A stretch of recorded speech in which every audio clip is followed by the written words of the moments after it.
मुंबईकरांसाठी अतिशय महत्त्वाची असणारी ही बातमी आहे। लवकरच मुंबई शहरातील 7 रेल्वे स्थानकांची नावे बदलण्यात येणार आहेत।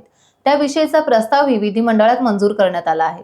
मंजूर करण्यात आलेल्या प्रस्तावानुसार मध्य रेल्वेवरील करी रोड स्थानकाचं नाव आता लालबाग, सँडर्स रोड रेल्वे स्थानकाचं नाव डोंगरी करण्यात येणार आहे। तर पश्चिम रेल्वे मार्गावरील मरीन लाईन्सचे नाव मुंबादेवी रेल्वे स्थानक, चर्नी रोडचे नाव गिरगाव रेल्वे स्थानक करण्यात येणार आहे। हार्बर मार्गावरील कॉटन ग्रीनचे नाव आता काळा चौकी करण्यात येणार आहे। डॉकयार्ड रेल्वे स्थानकाचं नाव माझगाव करण्यात येणार आहे। तर हार्बर मार्गावरील आणखी एक म्हणजे किंग सर्कल रेल्वे स्थानकाचं नाव आता तीर्थंकर पार्श्वनाथ असं करण्यात येणार आहे। विधिमंडळाच्या मंजुरीनंतर हा प्रस्ताव केंद्र सरकारकडे पाठवला जाणार आहे। राज्य सरकारकडून नावे बदलण्याचा हा प्रस्ताव झाला असला तरी याबाबतचा अंतिम निर्णय हा केंद्र सरकारचा असेल। या प्रस्तावाला केंद्राची मंजुरी दिल्यानंतरच प्रत्यक्षात स्थानकांची नावे बदलली जातील। टाइम्स डिजिटलला लाईक करा, सबस्क्राईब करा, शेअर करा आणि बेल आयकॉन दाबायला विसरू नका। पाहत रहा टाइम्स डिजिटल।